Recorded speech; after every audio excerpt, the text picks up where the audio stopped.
Salut les amis, fidèles auditeurs monde entier, j'espère que vous allez bien. Moi également je me porte bien. C'est encore une grâce et une joie d'être devant vous.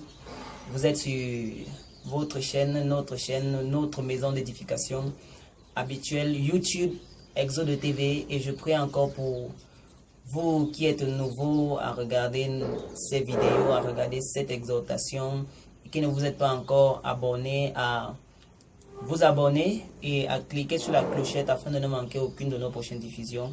Vous abonner, c'est sur le petit carreau rouge là, vous vous abonnez et vous cliquez sur la clochette afin qu'à chaque fois qu'on aura une nouvelle vidéo édifiante, vous puissiez être au courant, vous puissiez être informé. Je suis le frère Ekata Roberto Placide, votre serviteur, avec qui vous êtes déjà habitué sur cette plateforme. Shalom, shalom, c'est un plaisir encore. Aujourd'hui, nous sommes rendus ici pour faire un témoignage. Nous allons spécialement témoigner aujourd'hui la gloire de notre Seigneur Jésus-Christ, sa manifestation, sa puissance au milieu de nous. Donc ce sera spécialement témoignage afin de fonder notre foi et de comprendre les merveilles de notre Seigneur au milieu de nous. Alors j'espère bien aimé que vous êtes bien installés. Avant de commencer, nous allons d'abord consacrer ces instants entre les mains de l'Éternel des armées qui nous accorde encore cette grâce-là d'être ici présent. C'est pourquoi là où tu es bien aimé, entre dans cette grande atmosphère. Nous allons remercier le Seigneur, nous allons bâtir avec lui parce que l'Écriture déclare: si l'Éternel le bâtit, celui qui bâtit est en train de bâtir en vain. Mais nous ne bâtissons pas en vain, nous bâtissons avec l'Éternel des armées. C'est pourquoi, quel que soit l'endroit où tu es bien aimé, veille te mettre dans cette atmosphère. Nous allons prier. Nous prions. Il n'y a que toi, Seigneur, il n'y a que toi. Il n'y a que toi, Seigneur, il n'y a que toi. Seigneur Jésus, merci encore pour cette occasion que tu nous accordes encore d'être rassemblés ici, afin d'être édifiés autour de ta parole. Merci encore, Seigneur, parce que tu es avec nous, c'est toi qui soutiens cette œuvre, Père. Nous voulons encore infiniment te rendre grâce. Reçois encore infiniment toute la magnificence, tout l'honneur, toute la gloire, et que les uns et les autres puissent encore être bénis. Papa, nous te demandons ta direction pour une bonne oration et pour une bonne audition des uns et des autres, et que ceci puisse contribuer à la croissance spirituelle de quelqu'un. Dans le nom de Jésus-Christ, nous avons ainsi prié. Amen. Une fois de plus, bienvenue, bien-aimés. J'espère que vous êtes bien installés. Nous allons commencer. Alors, bien-aimés, c'est le témoignage d'une délivrance que le Seigneur Jésus-Christ a encore accompli au sein d'une famille musulmane. Et c'était vraiment miraculeux, c'était vraiment spectaculaire. Avant de commencer, bien-aimés, je vais d'abord lire ce passage de 1 Corinthiens chapitre 2 à partir du verset 3 jusqu'au verset 5. Et nous allons commencer le témoignage. Il est écrit: de plus, quand je suis arrivé chez vous, je me sentais bien faible et je tremblais de crainte. Mon enseignement et ma prédication ne reposaient pas sur les discours persuasifs de la sagesse, mais sur une action manifeste de puissance de l'Esprit. Ainsi, votre foi a été fondée non sur la sagesse humaine, mais sur la puissance de Dieu. Je relis encore. De plus, quand je suis arrivé chez vous, je me sentais bien faible et je tremblais de crainte. Mon enseignement et ma prédication ne reposaient pas sur les discours persuasifs de la sagesse, mais sur une action manifeste de puissance de l'Esprit. Ainsi, votre foi a été fondée non sur la sagesse humaine, mais sur la puissance de Dieu. Amen. C'est notre bien-aimé frère Paul qui est en train de nous parler ici, lorsqu'il est arrivé chez les Corinthiens, les annoncer l'évangile pour la première fois. Et bien aimé, ce qui m'intéresse dans ce discours de Paul, c'est au verset 5 là où il dit: ainsi votre foi, parlant de la foi des Corinthiens, il dit: la foi des Corinthiens n'a pas été fondée sur les discours persuasifs de la sagesse, mais sur une démonstration de puissance. Verset 5, ainsi votre foi a été fondée non sur la sagesse humaine, mais sur la puissance de Dieu. Bien-aimé, il est très avantageux pour toi et moi que notre foi soit fondée sur la puissance de Dieu. C'est pourquoi vous allez remarquer qu'il y a une grande différence lorsque la foi de quelqu'un est fondée sur des discours, des philosophies, des théories élaborées, et lorsque la foi d'une personne est fondée sur la puissance de Dieu. Une personne qui rencontre Dieu automatiquement a une foi plus vive, a une foi plus engagée, a une foi plus zélée que celui qui a seulement entendu parler de Dieu en théorie, la Bible, les doctrines. Et c'est ce genre de personnes, pas dans la majeure partie des cas, mais dans la plupart des cas, lorsqu'elles veulent développer leur foi commence à entrer dans ce qu'on appelle les débats doctrinaux. Or, bien aimé, celui qui fonde sa foi sur la démonstration de la puissance de Dieu est seulement focalisé sur Dieu, est seulement concentré sur Dieu. Et c'est cette concentration-là qui motive sa vie de sanctification, sa vie de consécration, sa vie de sainteté et sa vie d'abandon total à Dieu. Pourquoi? Parce que cette personne-là a eu une rencontre quotidienne avec Dieu, ce qui va faire en sorte que même si les choses changent, parce que la personne a eu une rencontre personnelle avec Dieu, sa foi est fondée sur la démonstration de puissance de Dieu, cette personne va demeurer dans la foi. C'est pourquoi au travers du témoignage, bien-aimé, c'est pour t'amener à comprendre que Dieu est réellement manifeste, pour que ta foi puisse être fondée sur sa puissance. Amen. Lorsque ta foi sera fondée sur sa puissance, elle deviendra de plus en plus solide, et ainsi, quelles que soient les intempéries que tu vas avoir sur ton chemin, tu auras cette image de puissance là qui va te permettre, parce que il n'y a qu'une personne qui a déjà vu la puissance de Dieu pour continuer à demeurer ferme. Et toi aujourd'hui, au travers de ce témoignage, tu vas voir la puissance de Dieu. C'est pourquoi le livre d'Apocalypse déclare encore que ils ont vaincu à cause du sang de l'agneau et de la parole de leur témoignage. Ça veut dire qu'on vainc par le témoignage. Alors, bien aimé, nous allons commencer ce témoignage. C'est la délivrance d'une jeune fille au sein d'une famille musulmane. Au travers de l'instrument que je suis, au travers de votre humble serviteur, mais toute la gloire revient au Seigneur Jésus-Christ. Je vais commencer de la manière qui suit. Bien aimé, annoncer l'évangile dans une famille musulmane n'est pas souvent très facile. Et aussi, parfois, parler aux gens de situations de péché n'est pas souvent assez facile. Et j'ai été confronté à cette situation-là. Je suis allé prier pour un voisin dans mon quartier. Ça s'est passé, la scène s'est passée dimanche, la délivrance s'est passée dimanche. Nous sommes le 31 aujourd'hui, certainement dimanche, le 28 mars 2021. C'est là où la délivrance a eu lieu au sein d'une famille d'un papa musulman. Et vous savez, lorsque vous avez affaire aux musulmans, ce n'est pas souvent très facile, parce qu'on sait que ce sont des gens qui sont réticents, ce sont des gens qui sont un peu injats. Et donc, je me demandais comment est-ce que j'allais commencer pour introduire l'évangile dans cette famille. Alors, voilà comment l'histoire commence. Le papa musulman de la famille était souffrant de diabète. Et le diabète a commencé à lui développer des plaies au niveau du pied. C'était une plaie qui avait déjà duré à 3 mois sans guérir. Étant mon voisin de plus proche, ayant appris que je suis dans l'œuvre de Dieu, je suis un homme de Dieu, je suis un serviteur de Dieu, le voisin est venu me voir une première fois, il m'a demandé de prier pour lui. Mais vous savez, bien aimé, je ne voulais pas trop faire les choses approximatives, c'est-à-dire du quartier, etc. Parce que il y a souvent des controverses qui peuvent naître là. J'aime vraiment, comme Jésus-Christ a dit, un prophète n'est jamais reconnu dans sa patrie. Je me sens souvent plus à l'aise d'aller œuvrer dans des zones où je ne suis pas connu, etc., etc.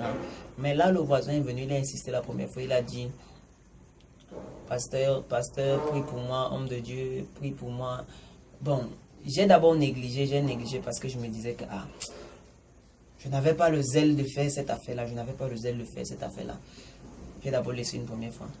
Après, quelques temps après, le voisin est encore venu, il m'a dit que, mais, pasteur, je suis en train de mourir ici, mais toi, tu ne gères pas mon cas, etc., etc. Bien aimé, j'ai encore laissé. J'ai dit que, on va voir. J'ai laissé l'affaire. C'est là où donc un soir je rentre à la maison, les enfants de chez moi viennent me raconter que la situation du voisin est critique et que, en fait, c'est la fille du voisin qui est venue à la maison dire que la situation du voisin est très critique, que la chair de son pied est en train de tomber, etc. Donc le pied était en décomposition, le pied était en train de se gâter. Concrètement, une blessure depuis 3 mois. Imaginez-vous vraiment le cas, bien aimé. C'est là où j'ai été ému de compassion et j'ai eu des reproches à l'intérieur de moi. J'ai dit que non, je ne vais pas. Le Seigneur a dit, vous avez reçu gratuitement, donné gratuitement. C'est comme ça que j'ai décidé d'aller faire la prière à ce voisin. Je suis allé, j'ai commencé à prier pour le voisin. J'ai commencé à prier pour le voisin, j'ai commencé à prier. Et maintenant, j'ai découvert, bien aimé, que le voisin était en train de vivre dans une vie qui n'était pas très recommandable pour le Seigneur. En fait, il était dans une vie de débauche, dans une vie d'impudicité en général. Et maintenant, bien aimé, étant des choses du quartier, bon, j'étais un peu mal à l'aise. Je ne voulais plus continuer la prière parce que ça me dérangeait un peu de venir lui dire tout ça, etc. Vous comprenez, ce n'est pas que la volonté n'était pas là, mais j'étais un peu gêné. Je voulais arrêter la prière parce que je savais déjà que lorsqu'il y a une situation de péché, Dieu ne peut jamais intervenir si le péché là n'est pas né. Parce que c'est le péché qui est le canal par lequel l'ennemi parvient à entrer. J'ai fait la prière une fois. Le prochain rendez-vous qui devait suivre, j'ai laissé. Je ne suis pas venu au prochain rendez-vous parce que je savais la source du problème. Je savais que c'était l'impudicité. Maintenant, commencer à demander à un monsieur de cet âge-là d'abandonner. Je pensais qu'il allait refuser. Donc, je demandais, je trouvais ça trop difficile et j'ai dit que je vais laisser. Le lendemain, après plusieurs séances, le voisin vient encore me dire que pasteur, c'est comment tu me négliges comme ça, etc. Bien aimé, je suis encore allé contre ma volonté. J'ai encore prié, j'ai fini de prier. Après, j'ai eu la croisade, les autres rendez-vous, j'ai sauté. Je ne lui ai pas toujours dit que c'est cette situation d'impudicité qui est le canal par lequel les esprits à l'origine de cette maladie réussissent à entrer. C'est comme ça que j'ai commencé à organiser la croisade de 3 jours qu'on avait, le programme de 3 jours qu'on avait, jusqu'à ce que dimanche après que la croisade soit finie, le voisin, d'après ce qu'ils m'ont raconté, ils sont sortis, ils ont laissé leur jeune fille à la maison aller étudier. Entre-temps, la maman de la jeune fille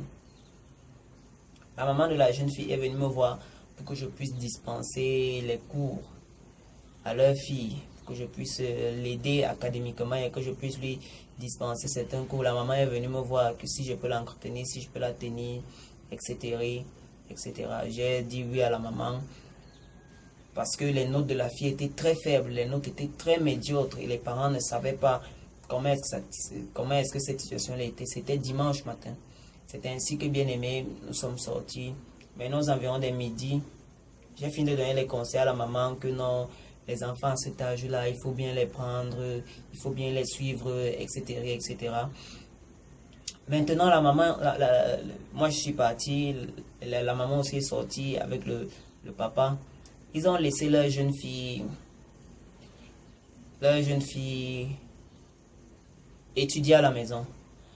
Lorsqu'ils rentrent maintenant du marché, ou bien je ne sais pas où est-ce qu'ils étaient, quand ils ouvrent la porte de la chambre, la jeune fille se lève et commence à insulter son papa dans leur langue, dans leur langue du Nord, parce qu'on est musulmans. Commence à insulter son papa, commence à lui lancer des paroles. Eux tous, ils étaient surpris. C'est là où, d'après le témoignage que la maman me donne, la maman prend dans le sel et verse sur l'enfant. Oui, ce sont des choses de la religion. Mais c'est le témoignage, je ne vais rien ajouter, je ne vais rien retrancher. Elle verse le sel, elle commence à dire au nom du Père, du Fils et du Saint-Esprit, etc. L'enfant tombe sur le lit, l'enfant s'endort encore à nouveau. C'est là où donc, quand je rentre le soir, vers les 18h, 19h, la maman vient m'appeler, la maman commence à m'expliquer la situation.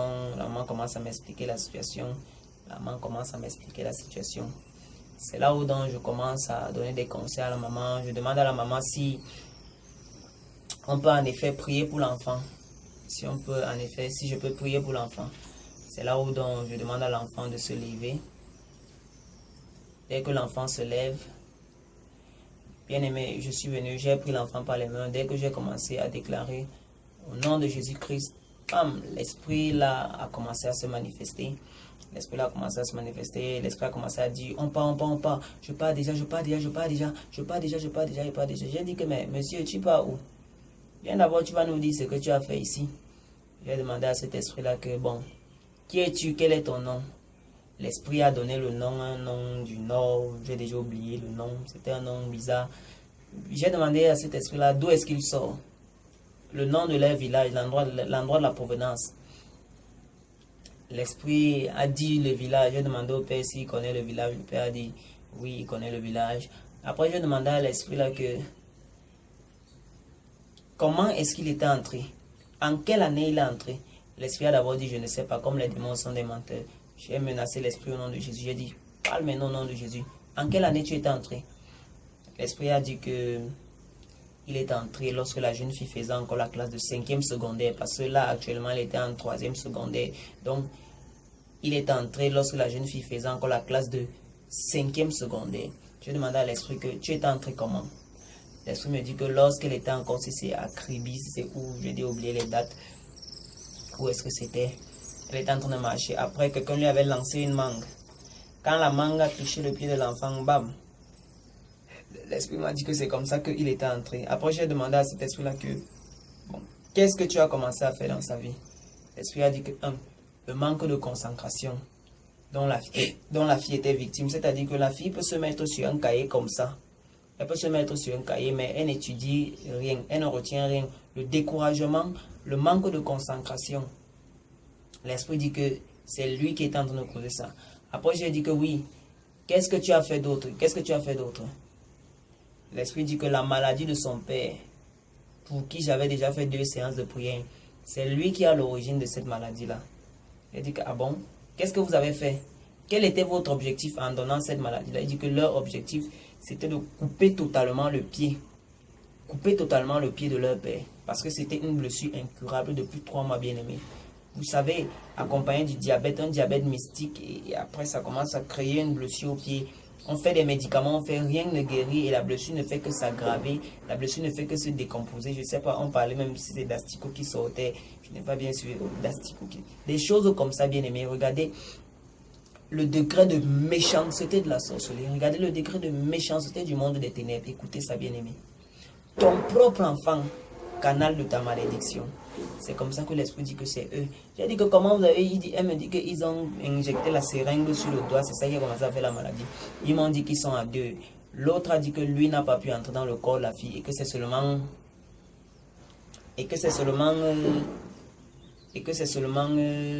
lui seul qui a pu entrer. C'est là où j'ai demandé à cet esprit-là d'enlever tout ce qu'il a pu faire. On a commencé... comment je veux dire? La délivrance est encore continuellement en cours. Je les ai placés sur. On s'est mis dans un moment de jeûne, etc. On s'est placé dans un moment de jeûne. Je les ai placés dans un moment de jeûne après avoir expulsé l'esprit. Dès que l'esprit était expulsé, la jeune fille est tombée inerte au sol. Après quelques instants après, les esprits l'ont lancé un mot de ventre dans le ventre de l'enfant. Le ventre a commencé à faire mal instantanément pendant la délivrance. Je me suis encore levé, j'ai encore prié. Sur ça, j'ai chassé le mal de ventre. L'enfant, pas mon ventre. Le mal de ventre a disparu. L'enfant s'est couché. Dès cet instant-là, après que l'esprit soit sorti, dès cet instant-là, jusqu'au lendemain matin, ça y est, nous étions vers les 19h, c'est seulement réveillé le lendemain matin. C'est là où cet enfant s'est réveillé. Alors, bien aimé, quel était le but pour moi de raconter ce témoignage? Le but de ce témoignage, bien aimé, est pour éveiller les chrétiens. Peut-être tu es un non-croyant, tu es en train de suivre ce témoignage. Bien aimé, j'étais en train de parler ici de la sorcellerie, bien aimé. Regardez la méchanceté de Satan au point où il passe par une fille unique. Et je n'avais pas encore fini le témoignage, bien aimé. C'est donc après cette délivrance-là, bien aimé, que le papa qui était musulman, c'était sa première fois de voir des encrans. Il dit qu'il voyait seulement ça à la télé et que vraiment il était surpris de voir ça. C'était sa première fois de voir les trans et tout, et qui ne pouvait pas s'imaginer que c'était sa fille, c'était son unique fille, qui pouvait être le canal. Donc il était choqué, c'était sa première fois. Et c'est à partir de ce moment-là, bien aimé, que le Seigneur a ouvert la porte. J'ai commencé à lui détailler les histoires de péché. J'ai commencé à lui parler que le concubinage, l'impudicité n'était pas une bonne chose. Donc, le Seigneur a utilisé le canal de cette délivrance-là afin, bien aimé, que cette personne puisse être convertie. Et j'ouvre encore une autre parenthèse ici, bien aimé, pour dire que quoi? Le Seigneur Jésus-Christ est vivant. Vous écoutez bien aimé. Le Seigneur qu'on prêche ici tous les jours, ce n'est pas une blague. Nous ne nous sommes pas levés un matin comme ça pour commencer à parler de phénomènes comme ça. Non, c'est parce que nous l'avons expérimenté. Nous avons un mandat divin et le Seigneur connaît cela. C'est pourquoi je vais te dire, le Seigneur connaît ta vie. Dieu nous connaît et le Seigneur est réel. Pour toi qui crois que non, qui veut devenir athée, qui croit que Dieu ne transforme plus les vies, Dieu n'existe plus. Regardez, quelqu'un atteint le diabète. Combien de personnes sont mortes de ce genre de maladie-là? Alors que ce sont des cas de sorcellerie. Et la parenthèse que j'ouvrais tout à l'heure, c'était pour dire que lorsque ce voisin-là vient habiter dans le quartier, c'est moi qui lui avais renseigné sur la maison. Ça veut dire que, et il avait cette maladie-là depuis. Ça veut dire que dans le plan de son salut, dans le plan du salut d'un musulman, je lui ai parlé du baptême, je lui ai parlé de tout et tout, je lui ai parlé de tout et tout. Mais bien aimé, comme je ne suis pas le genre d'homme de Dieu qui impose, j'aime le libre arbitre, je lui ai parlé du baptême, je lui ai parlé de l'acceptation de Jésus-Christ. Regardez, ça veut dire que dans le plan du salut de cet homme-là depuis, Dieu avait destiné notre rencontre. Parce que c'est tellement consécutif. C'est moi qui lui ai conseillé la maison qu'il avait prise dans le quartier. Et c'est moi le canal que le Seigneur utilise afin de l'apporter cette délivrance, afin d'apporter la révélation, afin de l'apporter cette restauration. Regardez à quel point le Seigneur est puissant. Et j'ai commencé à lui parler de l'impudicité, bien aimé. Et je crois, bien aimé, que maintenant il est averti parce qu'il ne pourra pas dire qu'il ne connaît pas. Mais regardez la bonté du Seigneur, à quel point le Seigneur peut faire. Je me demandais comment est-ce que dans une famille musulmane, le Seigneur a déversé son onction en pleine journée, bam, les esprits là ont commencé à se dévoiler sans même que personne ne soit là pour imposer les mains. Imaginez-vous bien, elle était seule en train d'étudier. C'est-à-dire que le Seigneur lui-même est entré dans cette chambre-là. Le Seigneur a commencé à indisposer cet esprit afin de dévoiler toute cette situation-là. Et c'est comme ça que nous avons quitté. Je n'ai été qu'un accompagnateur, un continuateur de la situation que le Seigneur avait déjà commencé à décanter. C'est pour te dire que, quoi, bien aimé, le monde ici est méchant. Ce que Apocalypse chapitre 12 dit est réel. Que Satan est descendu animé d'une grande colère contre la postérité de la femme. Tu n'as pas besoin de chercher les problèmes. Mais il va t'attaquer. Regardez comment une famille est décimée par la sorcellerie. C'est pourquoi tu as besoin de Jésus-Christ. Tu as besoin de Jésus-Christ parce que dans un monde aussi méchant, le dernier recours qui te reste, c'est le Seigneur Jésus-Christ. Ce n'est pas par les philosophies qu'on gagne la sorcellerie, mon ami. Ce n'est pas par les philosophies qu'on évite l'enfer. Non, c'est pas le Seigneur Jésus-Christ. C'est le Seigneur Jésus-Christ qui m'investit de cette autorité, qui me permet de commander à cet esprit-là de sortir. Est-ce que vous comprenez? Les parents étaient là, ils faisaient les selles, au nom du Père, du Fils et du Saint-Esprit. Ça ne faisait rien. Mais il fallait qu'un porteur de la lumière de Jésus-Christ vienne. Et c'est quand tu acceptes Jésus-Christ que tu es porteur de cette lumière. Et ce genre de choses-là ne peut plus rien contre toi. C'est pourquoi dans ce monde-ci, celui qui aime sa vie, accepter Jésus-Christ n'est plus une option. Mais c'est une obligation. Tu es obligé d'accepter le Seigneur Jésus-Christ bien-aimé si tu veux vivre, si tu veux aimer la vie. Et maintenant, le deuxième, c'est pourquoi je t'interpelle. Toi qui n'as pas encore accepté Jésus-Christ, bien-aimé, à partir de ce témoin, accepte Jésus-Christ parce que le monde est mauvais. Satan fait tout pour amener les hommes en enfer. Accepte Jésus-Christ. Accepte Jésus-Christ. Pourquoi? Parce que sa proposition est meilleure. Amen. Le ciel contre l'enfer. Regardez toute une famille qui était comme ça. Diabète. Et bien aimé, si c'est que le Seigneur n'intervenait pas et si c'est que ce monsieur-là ne donne pas sa vie à Jésus-Christ, le pied allait se couper. Moi, je glorifie le Seigneur. Et la deuxième exhortation que je veux tirer dans ce témoignage, parce que nous allons bientôt arrêter, c'est dans le livre de Proverbes. Proverbes chapitre 22 à partir du verset 6, il est écrit: éduque l'enfant d'après la voie qu'il doit suivre. Même quand il sera vieux, il ne s'en écartera pas. Chrétien. L'enfant était en train de marcher, on a lancé une mangue. La mangue a touché le pied de l'enfant et c'est là où l'esprit l'a ancré. Voilà le témoignage qu'il l'esprit a donné. C'est à travers d'une mangue. Bien aimé, chaque jour vous laissez vos enfants, ils partent à l'école, ils partent dans des endroits, vous ne connaissez pas avec quoi est-ce qu'ils sont en contact. Vous laissez vos petits-enfants partir partout, vous ne connaissez pas. Et c'est comme ça que les enfants sont possédés. C'est comme ça que d'autres connaissent des échecs qui ne sont pas des choses normales. Mais qui sont bien aimés des choses qui les sont impulsées directement du monde des ténèbres. Mais par notre inconscience, la Bible dit, éduque l'enfant d'après la voie qu'il doit suivre. Et même quand il sera vieux, il ne s'en détournera jamais. Dieu nous conseille d'éduquer les enfants selon la voie qu'il doit suivre. La voie, c'est quoi? C'est la voie de l'Éternel. Bien aimé, si cet enfant-là était rempli du Saint-Esprit, était enseigné selon la voie de Dieu, c'est que lorsque ce sorcier-là avait lancé la mangue-là n'allait être d'aucun effet dans sa vie. La mangue n'allait être d'aucun effet dans sa vie. Mais c'est parce que la mangue de sorcellerie est venue trouver que dans le corps de l'enfant, il n'y avait rien. Et c'est comme ça que l'enfant a pu être possédé. Et c'est comme ça, bien aimé, que nos jeunes, nos enfants que nous accouchons sont gâtés par la sorcellerie. Même au milieu des chrétiens, parce que les chrétiens et les païens, vous laissez novelas, les films sataniques, les programmes immoraux, éduquer vos enfants à la maison. Voilà comment ils ne sont pleins de rien. Et Satan peut faire de ce qu'il veut. C'est pourquoi, bien aimé, repentons-nous de ce laxisme. Repentons-nous de la vie que nous vivions en dehors de Dieu. Repentons-nous, chers parents, toi qui es en train de suivre cette vidéo. Repends-toi et prends le Seigneur au sérieux. Parce que le monde aussi est dangereux. Une mangue. Nos enfants sont dans les établissements. On ne sait pas avec quoi est-ce qu'ils s'échangent les nourritures avec les autres camarades. Lorsque ces enfants-là n'ont pas Jésus, c'est la possession. Et c'est comme ça que la vie des enfants commence à se gâter. Mais, Proverbe chapitre 22, verset 6, éduque l'enfant d'après la voie qu'il doit suivre. Même quand il sera vieux, il ne s'en écartera pas. C'est pourquoi partout là où tu es en train de me suivre, bien-aimé, tu as besoin de Jésus-Christ. La grâce est encore disponible dans un monde méchant. Bien-aimé, j'ai fini d'expliquer. Ce que je n'arrivais pas à dire à ce musulman, c'était qu'il doit abandonner sa femme. Pas abandonner, excusez-moi. Il doit régulariser sa situation conformément à ce que la Bible dit. Et il doit accepter le Seigneur Jésus-Christ et se baptiser au nom de Jésus-Christ. Pourquoi?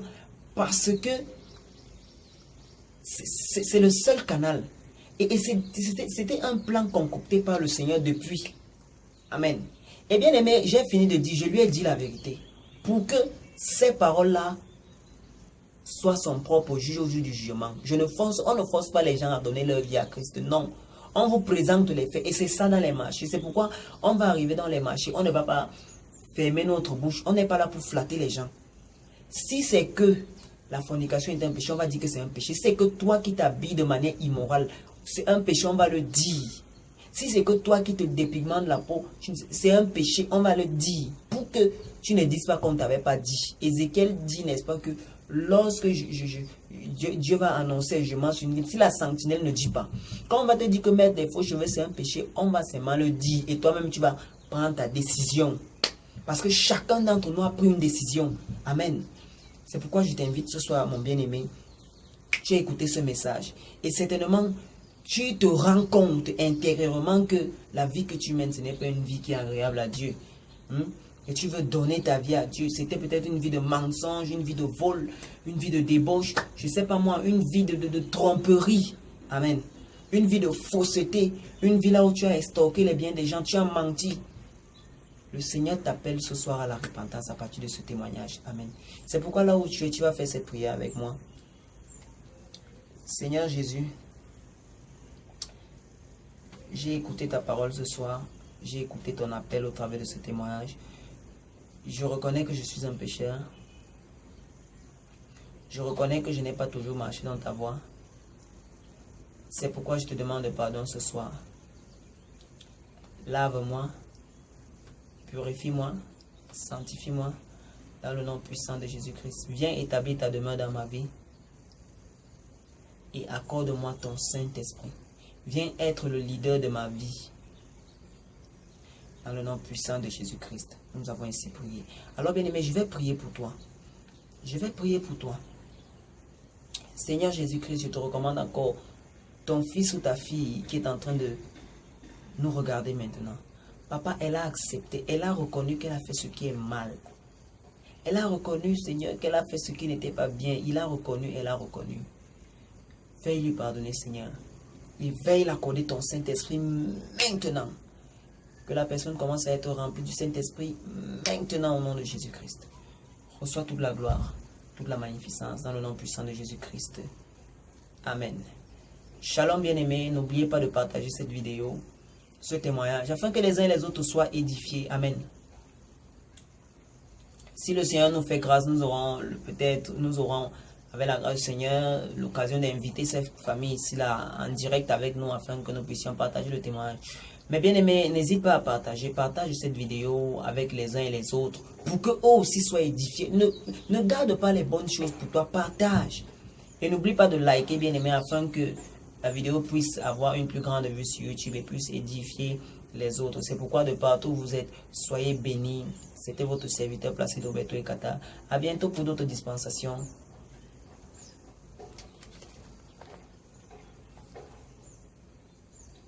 1 Corinthiens chapitre 2 verset 5. Ainsi votre foi a été fondée non sur la sagesse humaine mais sur la puissance de Dieu. Shalom.